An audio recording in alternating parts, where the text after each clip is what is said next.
New Atari XEGS. Master System. Metroid. California Games.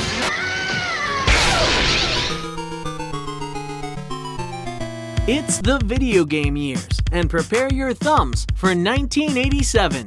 The systems, the culture, the games.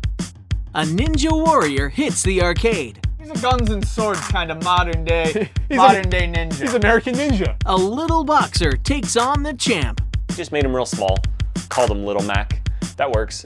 And two brothers battle a street gang. A game that couldn't have come out at a more perfect time. Plus, a robot boy comes alive, and a legendary adventure unfolds. So put on your leisure suit and land on the carrier. 1987 is here.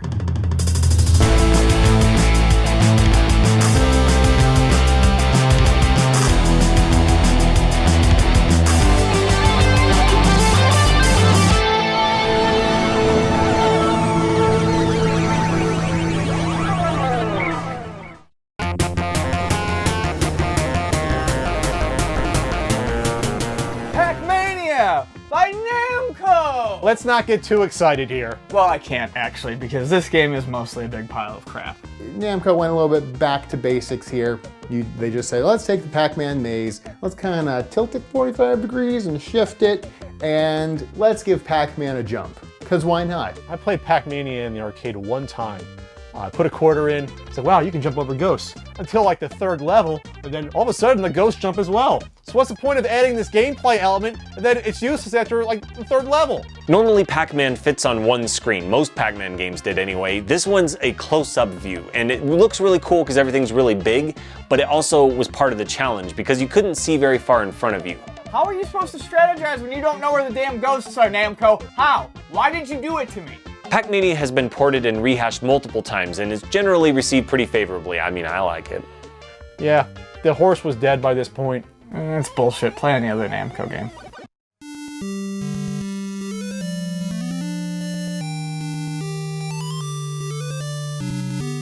I cannot say enough great things about Legend of Zelda. This is quite possibly my favorite game for the NES, maybe outside of Super Mario Bros. 3.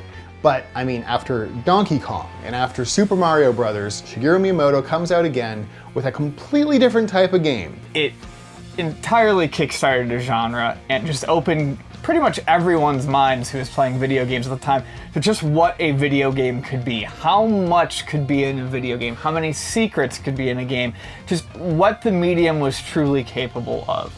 I was used to the time finishing levels like Super Mario Brothers, like a 1 level, 2 level. An entire world to explore? It was confusing. I didn't know where to start and where to end. I didn't get it at first. You go into a cave, you get your sword. Good luck to you. Go figure out what's next. There was a lot to it. It was more complicated than any game I knew at the time, and it was sort of like a community effort to figure this game out. The Legend of Zelda is the name of the game. The main character is not Zelda. Zelda's the princess that you're trying to rescue. You are Link. You're not Zelda. The whole world is open to you, and you can explore it at your leisure. Some places obviously harder than others, but it's up to you to go where you want. And it's this openness that was very new to video game players at the time, especially in the home console market. You know, you go north, there's mountains. You go west, there's woods. There's water around the coastline you can go. And you can explore and go into caves and talk to people, shopkeepers. You know, there's secrets. You can find moblins that give you cash. There's a gambling game. There's people that give you tips. I mean, this was unheard of in video games before this. I spent days, weeks, and summer vacations just burning every damn tree on every single screen. Just maybe there's a staircase there, and it turns out you would end up owning money, but then I would know. And then you go to every single wall and you bomb every single wall. Is right between them though, so you can get 2 squares at once, so you don't have to waste a bunch of bombs. So many cool things about the game. I know that I always loved that when you had full hearts, the sword could blast. That's another thing that I loved as a kid, that little noise that it made when you shot your sword. That pew! Pew! I mean, it was just so cool. All the sound effects, the music, everything about it was just so cool and really just drew you into the game. How about the first time you enter the dungeon and that moody music comes on? And you're like, holy shit, This feels like an entirely different game than the nice, bright, cheerful overworld. You have different enemies. You have to find the compass in each level to see where the Triforce is hidden with the enemy. You get the map so you know where you're going. You find the keys. Zelda had lots of weapons and items that you'd use to progress through the game, and there was kind of an order that you would go through things, but you could do things completely out of order. Hell, if you don't want to upgrade your sword, you don't have to. You don't have to use certain weapons in the game if you don't want to, you know? There's people that go online and just beat the game using like bombs and boomerangs, you know? It's ridiculous how much freedom you have in this game. Miyamoto's inspiration for the game came from exploring fields, woods, and caves in Kyoto, and just experiencing the wonder of being a kid and discovering new things. It was the first NES game Nintendo put a battery backup in, which showed how important it was. Otherwise, it can take you, 10, 12 hours to play this if you take your time and don't know what you're doing. But when I finally did understand what the hell was going on, it became the greatest game I'd ever played. I love The Legend of Zelda, a pure classic. I think The Legend of Zelda might be the first video game that ever got me so hooked that I wanted to play Legend of Zelda outside of the video game. Like, I wanted to be Link. Obviously, Zelda would be huge. It's one of the biggest gaming franchises still today. Hugely successful on Super Nintendo, N64, GameCube, Wii U. They're still pumping these out. CDI, the great CDI versions. We love you, Zelda, except for those CDI ones.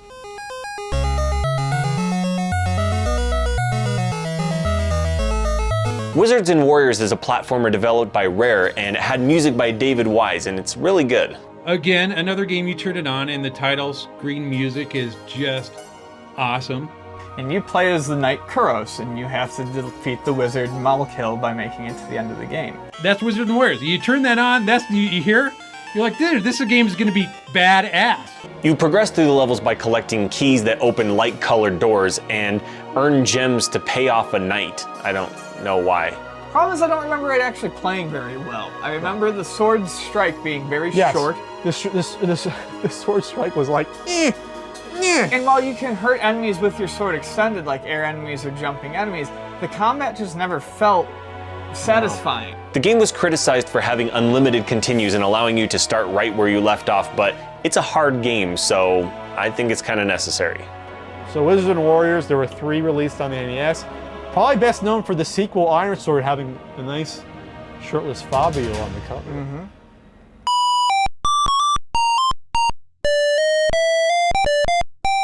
Leisure Suit Larry, you're Larry Laffer in the land of the lounge lizards. And the object of the game is to get laid. The goal of the game is to make it with one of 4 possible women of varying difficulty. Some of them are easy.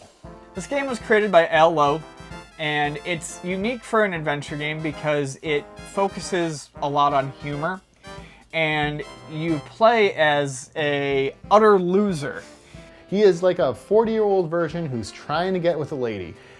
And it's in the same kind of style as other Sierra games like King's Quest, except not as ridiculous in terms of random deaths, but it can be frustrating. It's an adventure game. You have to do this, that, and the other in order to get women to agree to have sex with you. Doesn't always work out, and that's part of the amusement of it. You can get it on with a prostitute right at the beginning of the game, but if you don't have a protection, you get an STD and die. It unfortunately does suffer from some of the problems that early adventure games suffer from, which is a picky parser and places where you don't die but you can get stuck. Yeah. I don't mind dying in adventure games. That's fine. I hate it when you get stuck in an adventure game and they don't bother to tell you that you're completely screwed and that you have to start over. Let's not beat around the bush here. This is an adult game for adults only. No kids allowed. And I remember it being an adult game and my parents didn't want me to play it, but I would sneak in and play every once in a while. And I was really blown away at the humor in the game. Of course, looking back on the graphics are pretty dated, but the humor is awesome. The story is great. And the thing is, I think that people get, especially then maybe got wrong about Leisure Suit Larry, is they didn't realize that the entire game is a satire making fun of these skis bags who hang out in clubs and lounges and just try to get with whoever they can get. And it's very tongue-in-cheek and very funny. and that was, unfortunately, I think lost on a lot of people. There was an age verification system to keep little kids from playing it, and it had very of-the-time questions, one of which was O.J. Simpson is, and one of the wrong answers was under indictment. And there's a message to this game. Larry's just looking to get laid, but eventually he realizes that it's not enough for him. He actually wants to find true love. And that's a theme that you see throughout the series. It's not just, yeah, you bang some broads here and there, some, you know, but eventually you want something fulfilling. And now, it should have been a video game in 1987. Oh, hello, I'm Eric, and here's the stuff from 1987 that should have been made into a video game, but was not. Full House for the NES. In this game published by LJN, you would play as Danny Tanner, who has to literally juggle working a full-time job, raising his 3 daughters as a single parent, and courting his love interest. If he drops even one of these aspects of his life, it's game over. How rude. Over the Top for the Sega Master System. In this arm wrestling game, you would test your strength against 8 competitors in an attempt to win the grand prize and your son's love back. Basically, you just hit buttons as fast as you could. What I do is I just try to take my hat and just try to turn it around, and it's like a switch that goes on. And when the switch goes on, I feel like another person. I feel, I don't know, feel like a truck, like a machine. From Rick Astley's album, Whenever You Need Somebody, Never Gonna Give You Up for the NES. In this exciting and surprisingly deep game, I had to do it. I'm sorry, I had to do it.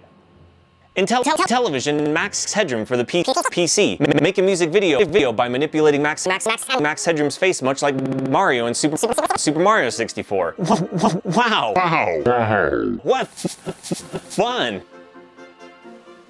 And that's the stuff from 1987 that should have been made into a video game. And I want to play them. This is the Nintendo video game system. It plays only cartridge games. This is the new Atari XE system. It plays cartridge and disc-based games. Atari gives you a keyboard for playing advanced computer games. It even comes with the amazing Flight Simulator 2 cartridge. The new Atari XE video game system. Unbeatable. So Atari's not done recycling their 5-year-old systems yet. We're going to come out with another one, the Atari XE Games system. They decided to take the 800 series of 8-bit computers and repack them into the Atari XEGS. The reason that Atari decided to release the XEGS system is because in 1986, a year prior, they had released the Atari 7800 system to compete with the NES. It didn't do very well, or as well as Atari had hoped, so they decided to rehash and basically make their 8-bit line of computers into a home console, and that's what they got with this. The deluxe version of the set came with a keyboard and a light gun. We're going to include a missile command built in. We're going to include Flight Simulator 2 and Bug Hunt, because now, not just you Nintendo, Atari now also has their own zapper gun. All they really used it for was releasing old Atari computer games, and they released about 30 games total. Most of the XE games were repackaged from early Atari computer ones on the 800 before. So what's the point of getting this system? There is none. So there weren't any original games really created for this, and because of that, and the fact that it sold for $200 at the time, it didn't do very well as well as Atari hoped. Especially with Nintendo, the NES, and even the Master System out there with more impressive fare, more recent fare, people weren't so interested in going back. You had your chance, Atari. You failed. My legs are numb.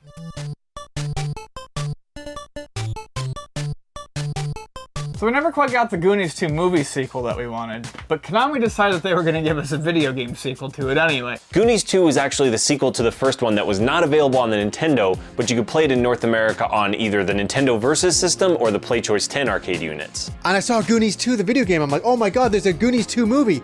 And then I played the game, and you're rescuing this mermaid called Annie, and I'm like, what the hell is going on here? It's a open platformer, similar in vein to something like a Metroid, where you explore the Fratelli's hideout made out of caverns and caves. The world is big and non-linear, and I remember getting really lost and really frustrated as a kid. When you go into a door, you play a first-person adventure-style room, and you can navigate these rooms to get to the other side. 3D maze perspective. I mean, okay, frankly, I hated those portions of the game because they could be confusing as all get out, but I appreciate what they could do.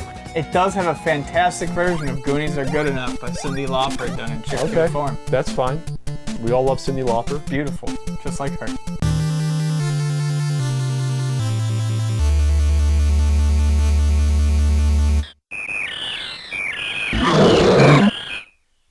Metroid.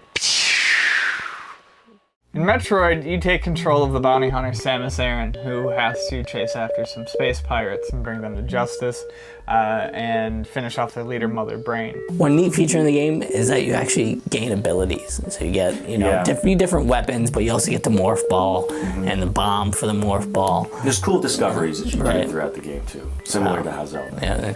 Like Zelda, the game is about exploration and finding new items to progress to other areas that you couldn't reach before. It's another game where they kind of take the reins off and let you explore the world at your own pace, which means that you are going to screw up a lot. Metroid was a hard game to navigate. You needed a map, really. Yeah, this is before Nintendo Power even existed. You still had the Nintendo Fun Club magazine. So, I mean, you had to actually call up someone or know a friend in order to figure out what to do if you got stuck. I mean, if you had a Fun Club issue that had the map in it, you were good to go, but not many people had Nintendo Fun Club magazine to begin with. You could get multiple endings in Metroid depending on how quickly you beat the game, which popularized speedrunning the game. And at the time, it was quite shocking to find out, if you got the best ending, that Samus Aran was a woman. A woman? Whoa! Women can wear armor and wield guns! Metroid was eerie as hell when you started it. It actually was a little scary. Yeah. A little scary. The thing about Metroid that made it great is that it was a very moody game. The music in Metroid gave you the feeling of being alone on a planet, and it does that very, very well. It just has that claustrophobic feel to it, that you're just constantly going through hallways and you're just trying to find your way through a maze and you're all by yourself. Metroid has a friggin' amazing soundtrack by Hirokazu Tanaka. I mean, getting atmosphere out of 8 bits can't be easy, but he pulled it off. Instead of putting a battery backup feature in the game like they did with Zelda, you had this incredibly complex multi-character password. There was a code in Metroid called the Justin Bailey code, and it was really clever because in the UK they call a Bailey a swimsuit, so just in Bailey means just in swimsuit. So you would see Samus running around in her swimsuit if you entered that code. That's Metroid. Obviously, it's still a huge franchise for Nintendo. Samus is every fanboy's wet dream.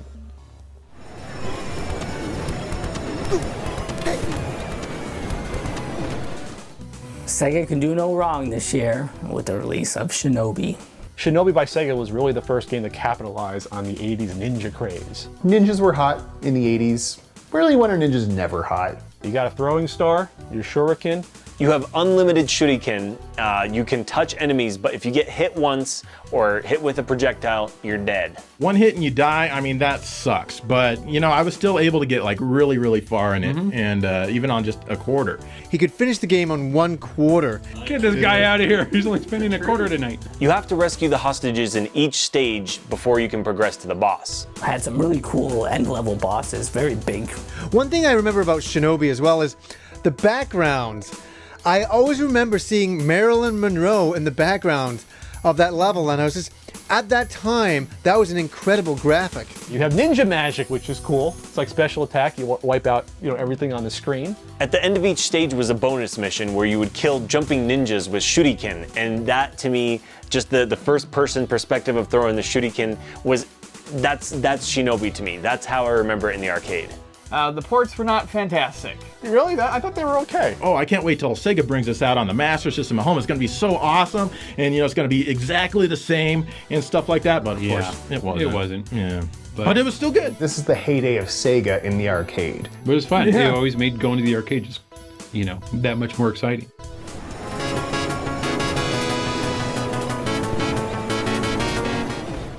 (1943), subtitle, The Battle for Midway. 1943 was the sequel to 1942, and that was a good name for it because it would have been confusing if they'd called it 1942-2. You are one plane taking on a whole squadron of others. The goal was to beat the Japanese sea and air forces through 16 stages and ultimately beat the Yamato battleship. 1943 only gives you 1 life, but you have a fuel meter. Using your special attacks will deplete fuel, as will getting hit by some of the lesser ships. Unlike in 1942 where you could only shoot and loop, you had one of 3 special attacks that cost you a little bit of fuel, but they would just blast everybody. There are 2 types of bosses. There are battleships that you can take out, and there are large bombers. And when you take out the battleships, the game actually stops and shows you diving down close from the air to the water, and you skim along the water and take out some low-flying airplanes before you fight the battleship. It's strange that you have a Japanese company making a game about World War II where you play the Americans beating the crap out of Japanese. Japan, you're getting destroyed once again in 1943. Thanks, Capcom. And now the gaming innovation for 1987. Hello. Welcome to the gaming innovation of 1987. What new technology graced the world and changed the face of gaming forever? Driller by Incentive Software was the first game to use the Freescape 3D engine. By using solid geometry, players were able to interact with their environments and look left, right, up, and down, which was a rarity for 3D games at the time. This 3D engine was considered so ambitious that Incentive Software had problems even hiring programmers to join the project, many of whom considered it an impossibility. These people were later known as Debbie Downers. That does it for the video game innovation of 1987. I'll see you again in 1988, and don't forget, it's not just nostalgia, it's science.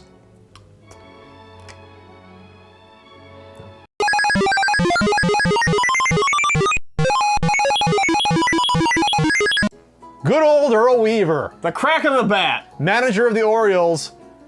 He's gonna bring you out to the ball game with Earl Weaver baseball. Pine tar. You know, you'd think Earl Weaver, who cares? But the game itself is pretty significant in what it accomplished. Earl Weaver baseball is important because it had a lot of firsts for baseball games. It was the first commercial computer sports game where you could play an entire season instead of just one game. You had entire rosters, you could trade players. You see full stadiums represented graphically on screen, actual baseball parks. The Amiga version had voice synthesis, which is really cool, also because you could edit how the voices came out and how they pronounced with players, and actually had instructions how to do that. It was a pretty deep game and offered a manager mode in addition to arcade mode. And actually made it a very accurate, especially for the time, a very accurate baseball simulation game. When they designed this game, they actually had Earl Weaver give his thoughts about the game's strategy. John Madden Football, which came out later, are like the two games that really put EA on that pedestal as like the sports game company. It's regarded as one of the finest computer games of all time. People may overlook it because it's a sports game, but there was a lot of really important things going on here.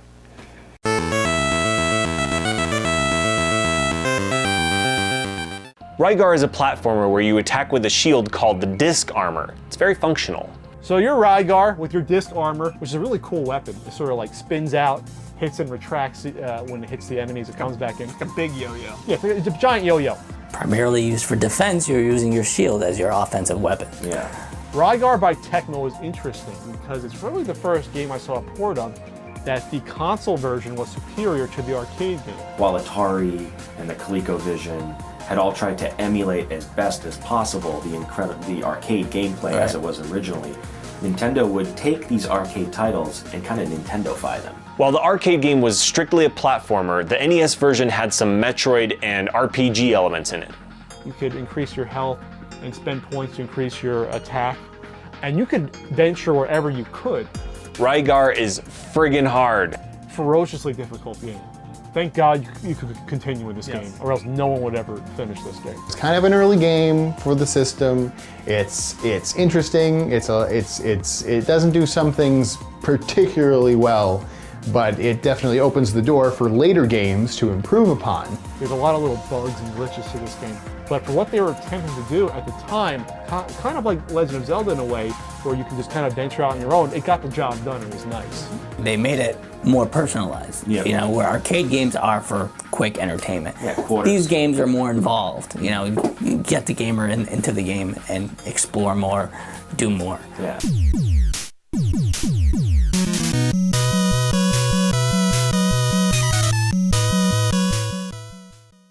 Mega Man is an action platformer starring the Blue Bomber, and you've got 6 robot masters to defeat in order to get to Dr. Wily, the mad scientist behind the whole thing. You gotta get him. So Mega Man was an action platformer, sort of in the tradition of, say, like Astro Boy, where you are a sort of child robot, and you have to fight other robots, and you have your Mega Buster to shoot them. So the story is Dr. Light and Dr. Wily were working together to create robots to help humanity, and then Dr. Wily reprogrammed them for evil. The core of the game is simply steal the weapons from the other robot masters as you beat them in different orders, and you can sometimes use those on other robot masters as a weakness against them, and they would be defeated much quicker. Mega Man is called Rockman in Japan because of rock and roll for one thing, but also it's based on paper, rock, scissors. So Elecman beats Iceman, Iceman beats Fireman, and so on.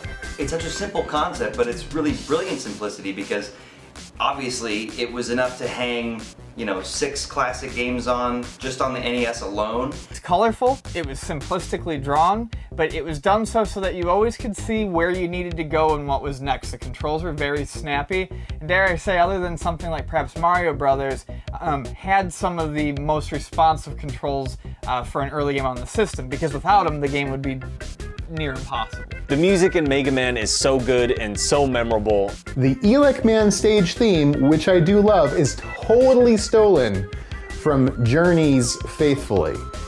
Just listen, you put it right next to each other, this is where the editor will do something, or just completely cut me out of. The US cover art is freaking ridiculous.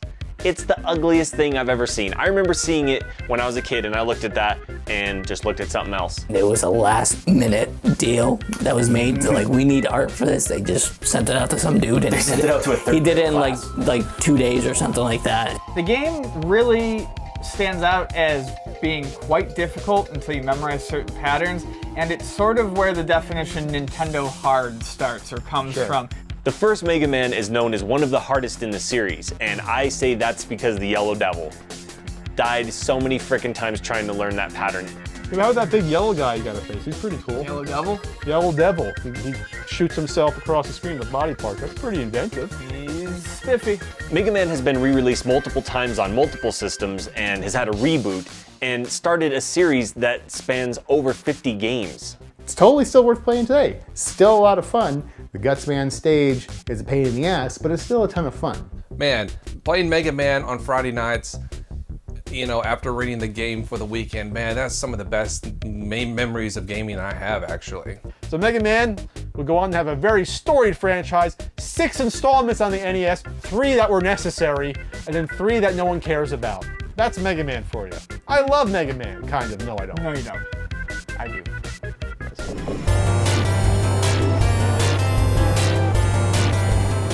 Technos Japan's Double Dragon, distributed by Taito, was a classic arcade beat-em-up.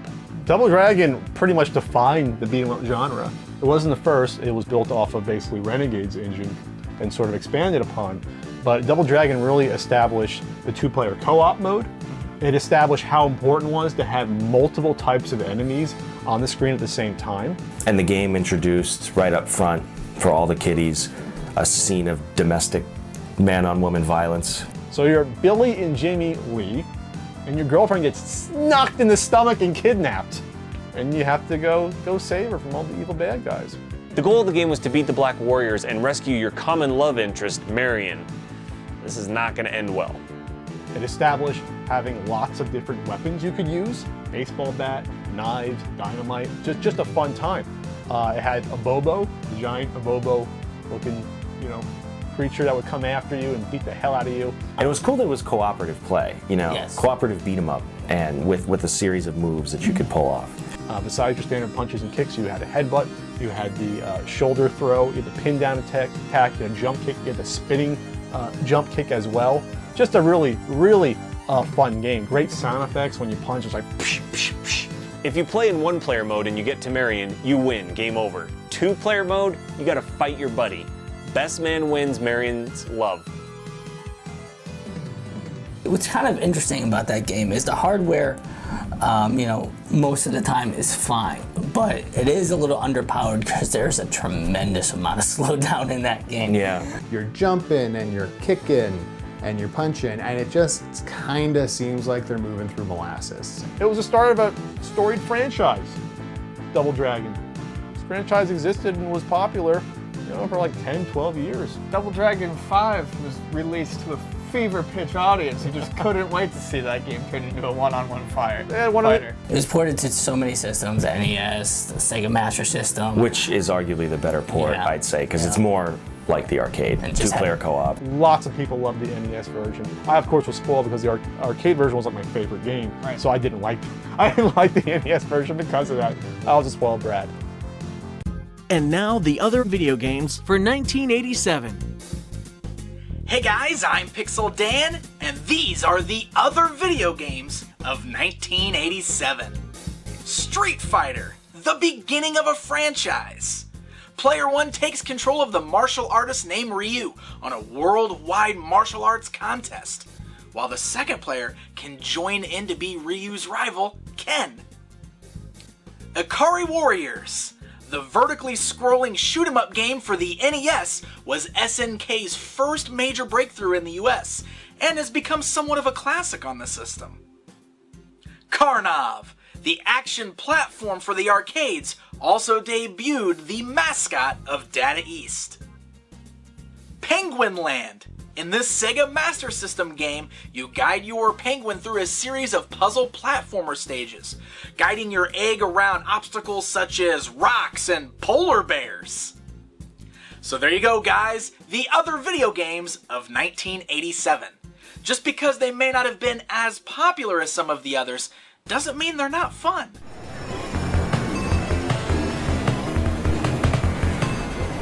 Road Blasters was one of those games that showed you Atari wasn't just dead yet. Road Blasters was a shoot-'em-up game by Atari in which you would race a sports car through 50 different races. I remember playing this game and shooting all those nice little orbs I thought were landmines, but no, that's your gasoline to keep going, that's your energy. You could blow up and just go through cars left and right, but the problem was you'd run out of fuel, which is the whole point of the game. You gotta get there without running out of fuel. There's an accelerator pedal, but you won't need the brake, because what are you, a pansy? It's like this long, elongated tube that you would sit in for the environmental version, but the most common version was the stand-up version. Yeah. This is, when people talk about like arcade games, you know, this is the kind of game they mean. Not very realistic, but a ton of fun. You're not actually blasting the road in Road Blasters. No, you're not. Shouldn't it be car blasters? Is that too obvious a joke? We'll make a lot of those anyway.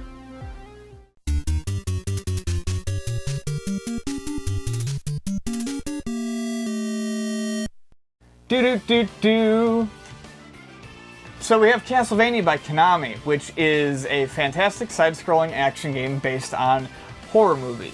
Castlevania took a lot of ideas from all the Universal horror movies, Greek mythology, you know, the Medusa and stuff like that.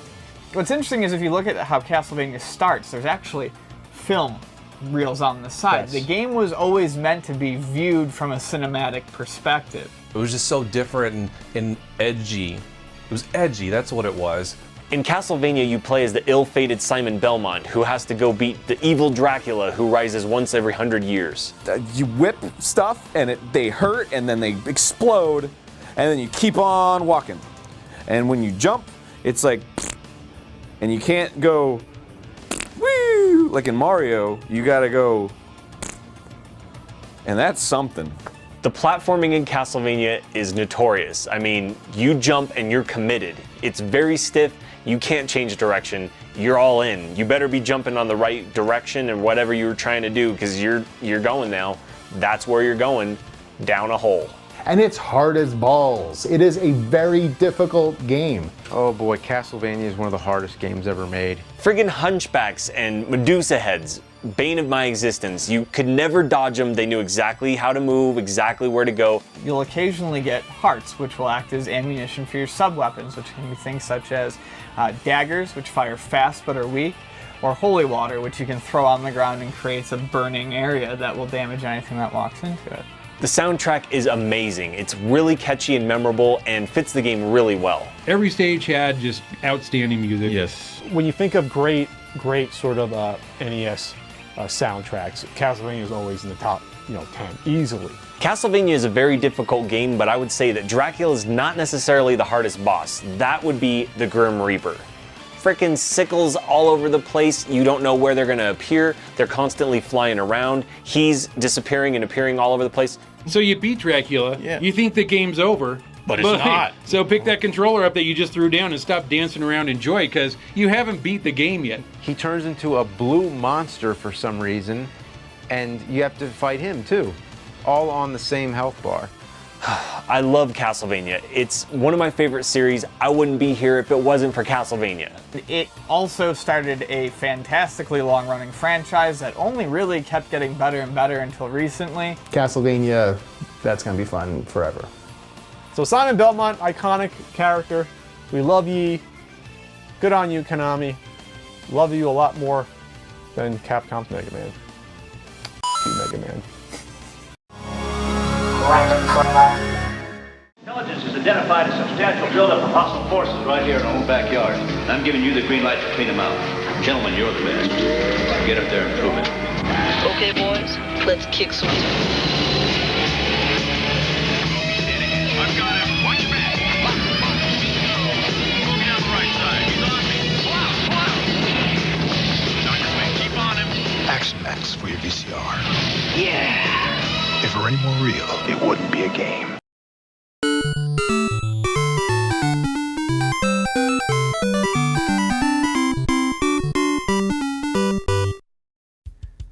Pro Wrestling by Masato Masuda for the Nintendo is one of the best wrestling games you can get on the system, surpassing even games that came years later. You could play as 6 different wrestlers, each with their own unique moves. Stereotypical wrestlers. Yeah. My favorite always being Starman, who I always wondered how can he see? He has a giant star on his face. There are wrestling games that came out after where wrestlers didn't even have unique movesets. In this, everyone has a unique finisher, and depending on the wrestler, a couple unique moves in their arsenal. Pro Wrestling was the first game that introduced me to button mashing. Really? My God, every time you'd get into a grapple with your opponent, wow, you'd be bashing the crap out of that controller. It's very basic, but it was actually very fun. The game mechanics in wrestling games before this was sort of just go up to a guy, punch him, or like tag team wrestling, pick off a frickin' menu what to use. Pro Wrestling really established the control mechanics for every wrestling game afterwards. I remember playing this as a kid, and I would not get back in the ring within the 20 seconds, so I just always lost. I just thought it was fun to get out of the ring, but I lost. It was the first wrestling game that let players basically, within the limitations of the system in the game, do what they saw on TV when they watched wrestling every week. And that's what made it great. Hey, a winner is you.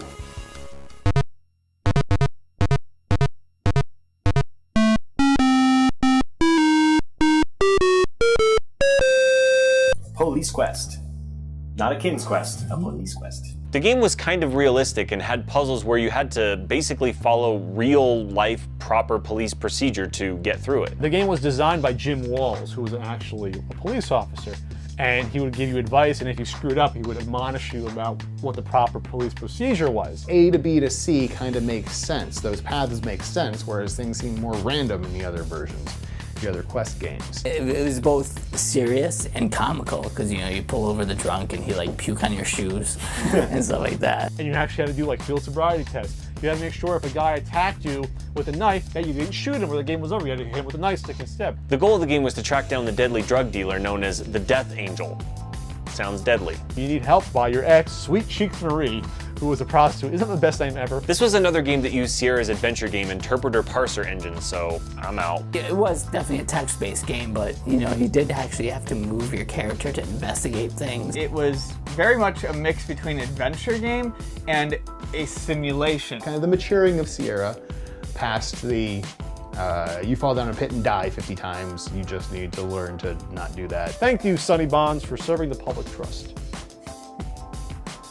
And now, the popular pinball games of 1987. Ian here with the popular pinball machines of 1987. F-14 Tomcat by Williams. Get ready for flight and defeat General Yagov in this multi-ball-centric table by Steve Ritchie. Dungeons & Dragons by Bally.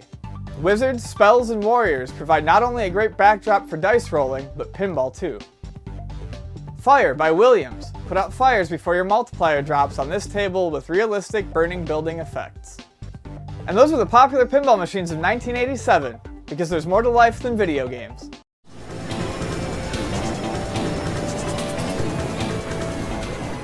Afterburner, in my opinion, one of the best arcade games of all time.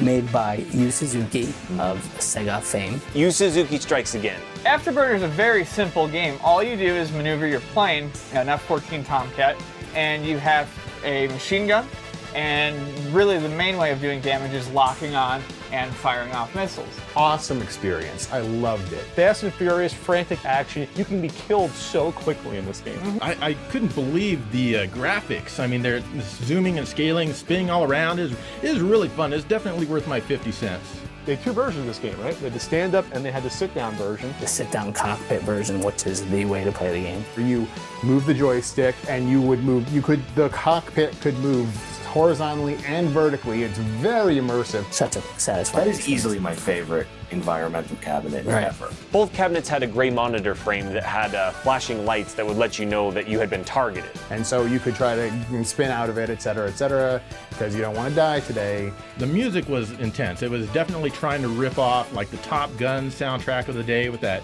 kind of guitar riffy thing. Sega actually released Afterburner 2. Now, most people always tend to think of this as a sequel, but it's not. Afterburner 2 is actually just a slight update to Afterburner 1 that balances things out a little bit more. Even though a lot of the arcade machines simply said Afterburner, they were indeed Afterburner 2. Immersive. Talk about an immersive arcade game.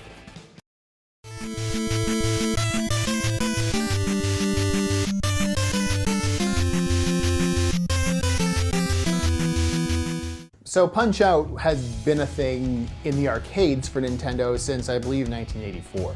The reason it became Mike Tyson's Punch-Out is because Nintendo of America's founder and former president Minoru Arakawa saw Mike Tyson at a fight and said, gotta get this guy. So paid him $50,000 to use his name and likeness for 3 years. So you're Little Mac from the Bronx, who's he's about half the size of his opponents in the game that he's facing. In the arcade, the opponents and your character were really big, and to make up for this, you had to be a wireframe so you could see through your character to your opponent. They couldn't really do that with the Nintendo, so instead they just made him real small, called him Little Mac. So he jumps to punch him in the face, and then punches regularly to hit them in the body. And so you basically dodge, duck, and block punches. If you dodge a punch from an opponent, they will be stunned for a split second, and you can punch them usually between one and several times. This was a game, much like the arcade version, there was a lot of nuance to it. You know, you had to keep an eye on the tells. Sometimes these tells are extraordinarily subtle. If you punch an opponent during special times, usually when something flashes on them, or they blink, you can get a star up to 3. Let you use the good old special Little Mac uppercut, which will, if you connect with it, take off a lot more power.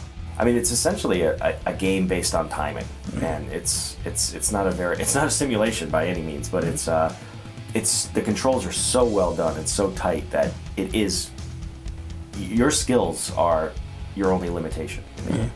You could really get good at this game if you learned the patterns and sharpened your reflexes, but it's still really hard. Yeah, Mike Tyson, the first minute you face him, one punch floors you on the canvas. And so a lot of players, that was it. They would get knocked down and be done after that. Most of your opponents use the exact same body and just have a head and palette swap, but King Hippo, of course, was just a unique body because he's just a hippo. He's a big hippo. All the opponents are memorable to some extent. They're all ethnic stereotypes. You know, you have a German, you have Don Flamenco, who's a Spaniard, you have Piston Honda, who's Japanese. He gives you the TKO from Tokyo. Hey, Mario's in it. He's the ref, and he's got like synthesized speech. That, you know, it's just like wah, wah, just little sounds that are supposed to sound like speech, but it's not.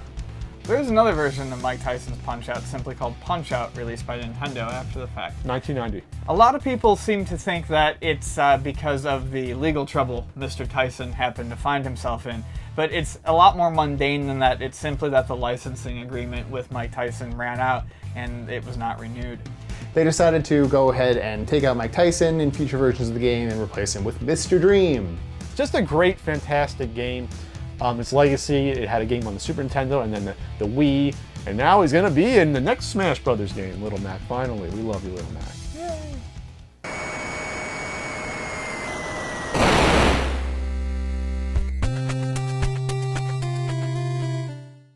Top Gun, released by Konami.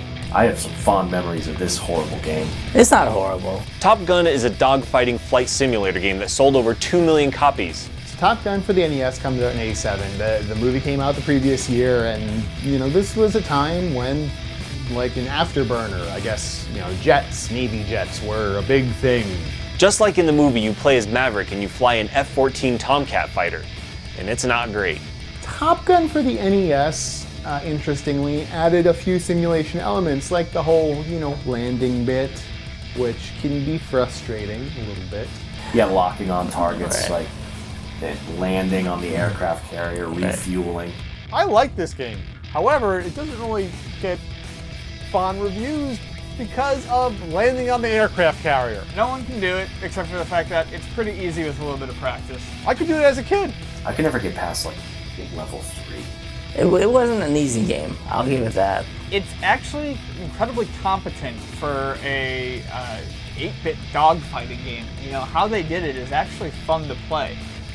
Sadly, this doesn't have the beach volleyball scene in it. No beach volleyball. You know, it would have been so messed up if they threw a beach volleyball scene. Like, you land on the aircraft carrier, and then all of a sudden. Yeah. That would have been cool.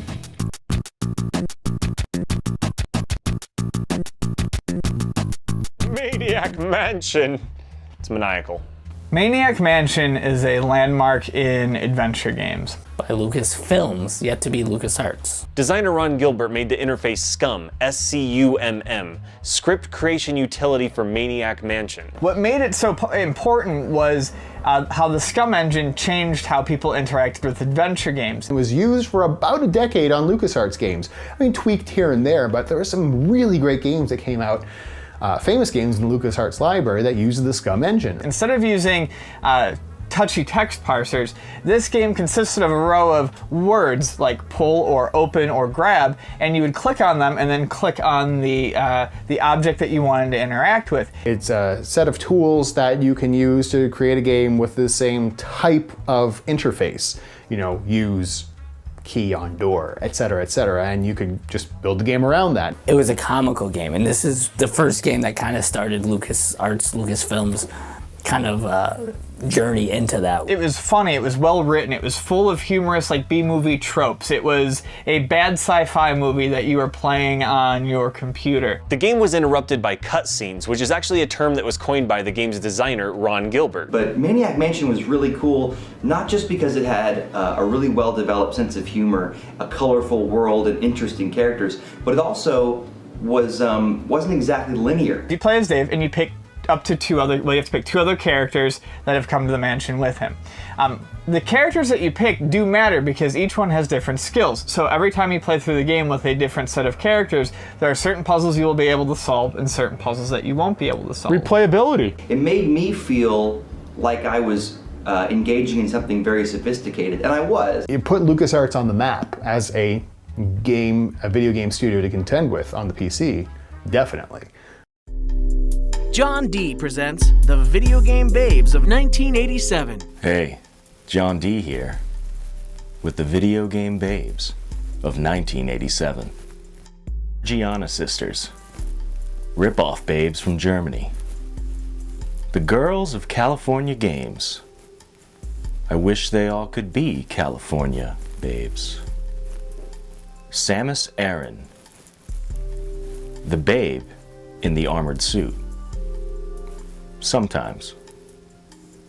The ladies of Leisure Suit Larry. Sure thing, babes. Princess Zelda. Legendary babe. And those were the Video Game Babes of 1987. You've got the right one, baby. Uh-huh.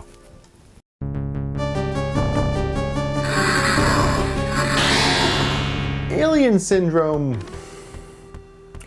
kinda gross. Alien Syndrome for the Sega Master System was a port of the arcade game, which was far superior to the Sega Master System version. But the Master System version, it wasn't bad. Actually, the NES version was superior, believe it or not. It was closer to that. You could choose between 2 characters. You had Ricky and Mary, and the goal of the game was to rescue your comrades from aliens. Of course, you can get different special weapons. Flamethrower.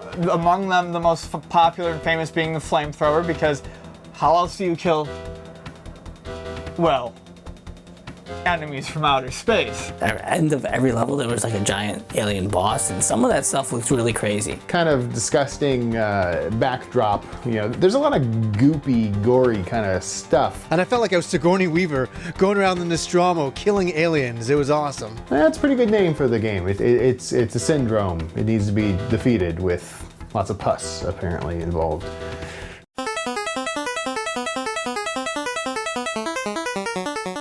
Rad Racer. So rad. So bad. You're in a Ferrari and you're racing 8 different courses of madcap environmental fun.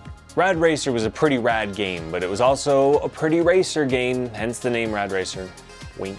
You're not always racing in a Ferrari. Oh no! No, you can race in an F1 car if you want to. If you want to be a nerd, because no one ever chose the F1 car. Not many people did. Not many people did.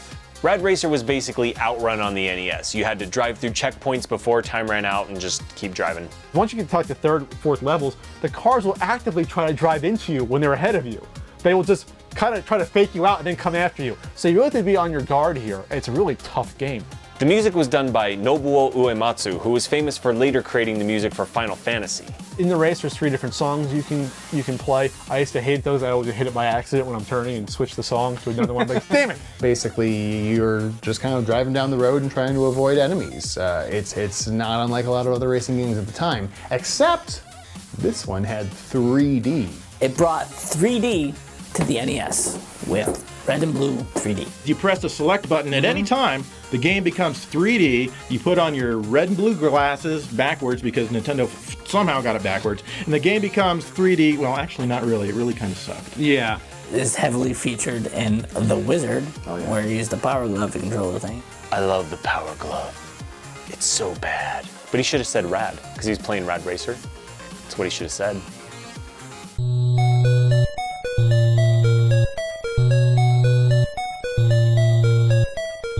LJN had a breakout year. Oh, great. I've been looking forward to LJN. What does that stand for? LJN.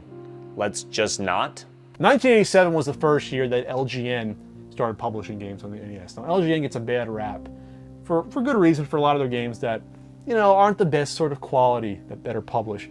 But in 87, they had 3 that stood out. They had Karate Kid, Jaws, and Gotcha. LJN was actually a toy company that was associated, had a parent company of MCA, which was this big media conglomerate in terms of movies and music, et cetera, and they were definitely great at securing the rights to these movies, like Jaws, like The Karate Kid, like Back to the Future, etc. First we had Gotcha, which made use of the NES Zapper, which was always a good thing. Yeah, it wasn't bad. No, I actually liked that game. Yeah. Gotcha was cool because it's basically like a capture the flag game. Right. Using the Zapper, but you also control your movement left to right in first person using the control pad.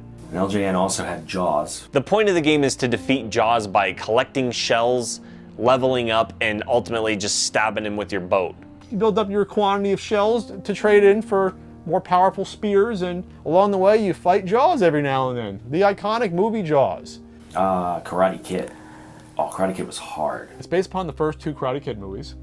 And Karate Kid was a game that I loved for the first 5 minutes because you're playing the tournament at the end of the first movie. After that, when you're playing part 2 of the movie, it stinks.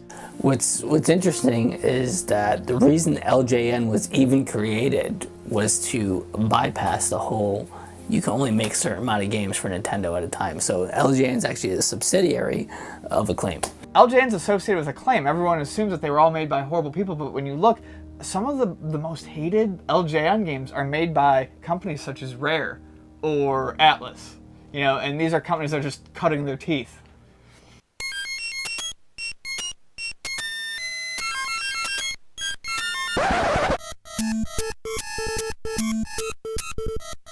Kid Icarus is an action platformer starring Pit, not Kid Icarus like you'd believe. Kid Icarus, you are Pit.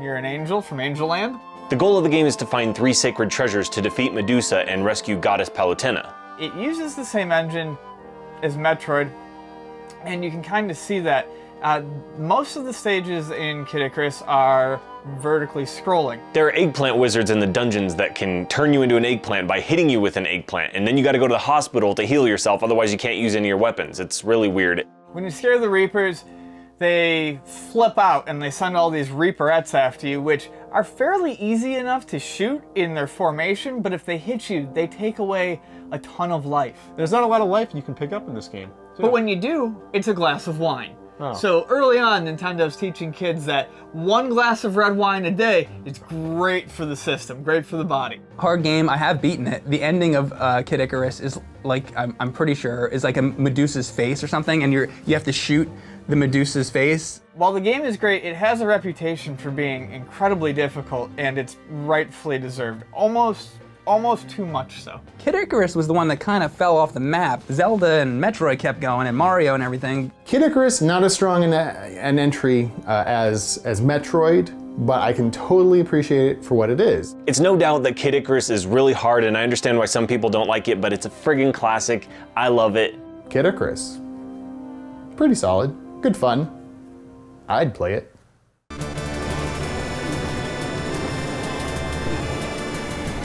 Operation Wolf was kind of a different take on the same setting we've seen before in games like Akari Warriors and Commando. You know, that whole post-Vietnam War, everything's in a jungle and you're saving hostages kind of thing. It was a cool game. It just had this great feel. The gun, the recoil mechanism in it.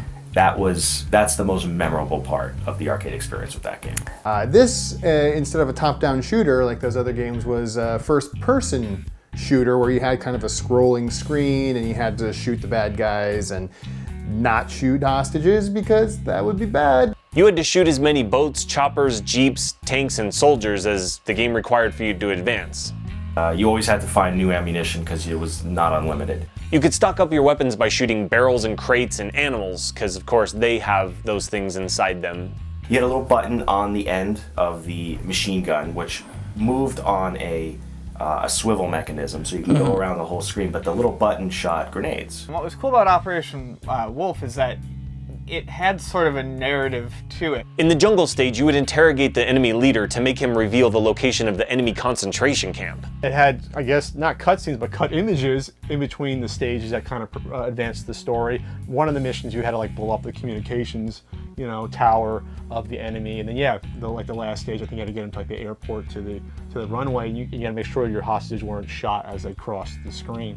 Operation Wolf, I think, is one of the better jungle military type games you'll find in this era. And now the forgotten video games of 1987. Pat here with the forgotten video games of 1987. 221B Baker Street by Datasoft. Control Sherlock Holmes in this mystery computer title based upon the board game of the same name. Zillion for the Sega Master System, the futuristic action platformer based upon an anime series. Micro League Wrestling, the WWF computer strategy game. What you gonna do, brother? And Spy Hunter 2 by Bally Midway, the follow-up to the arcade smash, which was an utter failure.